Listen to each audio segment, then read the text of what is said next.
What up, it's your boy Ike Bob once again, YouTube. So I got a, so last couple of times I worked on a truck. Here's a 2016 Elantra, baby. Nice little engine, you know, great strong car. So anyway, today I'm gonna show you how to do oil change real quick. So mainly you want to have the 5W20 oil. I recommend to use full synthetic. I'm using Pennzoil. Then you get this is your oil filter, your filter wrench, and a 17-inch socket. That 17-inch socket. Make sure you got a strong arm for it. I tell you, it'll be hard to pull that plug sometimes. Anyway, so you're gonna lift the hood.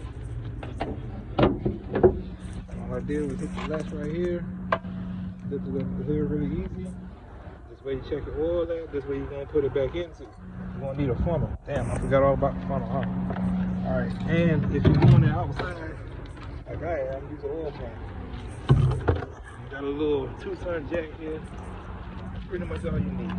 But let me make sure. I don't need the funnel right now. Alright, so the first thing you want to do is secure the car down, make sure it ain't going nowhere. So I made sure to put chocks on the back of mine, on the behind my wheels.